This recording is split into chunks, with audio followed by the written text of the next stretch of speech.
Today we're going to be looking at this unique case, which not only does it support 13 fans, yes, 13, and that doesn't include the power supply, graphics card or CPU fan.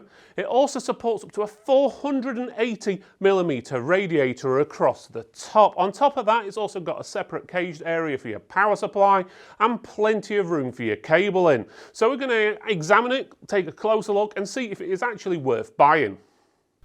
Introducing the SaharaGaming P480, aptly named because of its ability to accommodate a massive 480mm radiator on the top. This bad boy is available with either a glass or mesh front and comes in various fan configurations and options. Let's check out the front I/O panel. It's got everything you need: 2 USB 3.1 ports, 1 USB Type-C port, a combo HD audio jack, a power switch, and also a reset switch button as well. And guess what? There's a microphone and headphone splitter in the box as well.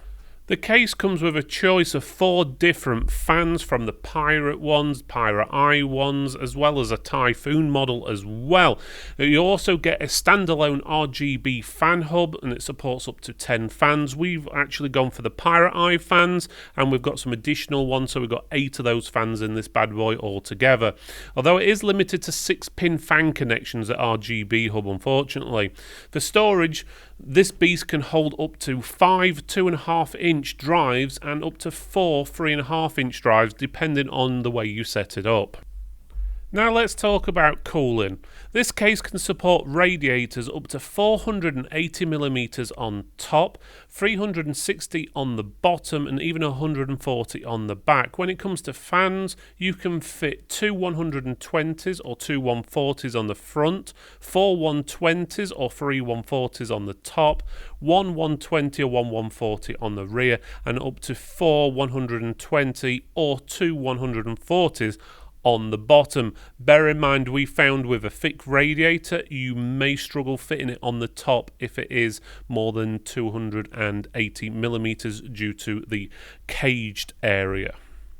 In terms of clearances, we have up to 170mm for cable management, GPU clearance up to 480mm, so it'll take pretty much any GPU on the market, CPU cooler clearance up to 185mm. The case also features a vertical GPU mount by rotating the PCI slots, but you will need a PCI Razor cable. The P480 supports mini ITX, micro ATX, and ATX motherboards. Although the website doesn't mention eATX, which is extended ATX motherboards, the images do, and I believe you can fit an ETX boards without any issues from what we can see. The dual chamber case has interchangeable glass or mesh fronts, depending on your order or preference. The tinted, full tempered glass side panel looks slick without any visible screws. The case itself is long and short, with a mesh panel on top and ventilation on the back and side panel. On the bottom there is a full-length magnetic dust cover that's easy to remove and clean. I personally would have preferred a slide-out tray system, but it's a minor complaint. 4 anti-slip feet keep your case nice and sturdy, as well as give it a good bit of clearance off a floor if you've got a carpet, which I'd never advise using a case on a carpet. Side panels can be easily removed by undoing the thumb screw at the back of the top panel. Then slide the top panel off and then you can lift the sides off with ease. The front glass and panel pull off with ease as well. The fan bracket on the front can also be removed if desired. There are plenty of cable management holes on the case, and 3 of them are rubberized, mainly the ones you would put like your motherboard power and so forth through, even for larger boards. On the reverse side of the motherboard, the dual chamber has a removable shielding for easy access to your power supply and cable management. The max power supply length is 200mm, and you can fit 2 2.5-inch SSDs inside the cage with the supplied SSD trays as well as an additional 3 on the back side of the motherboard if you wish. When building in this case, remember to install side fans or SSDs in the cage area before installing the power supply unit, as it can be challenging to do so afterwards. The PSU compartment is spacious, but it can get tight if you're cramming a lot in there.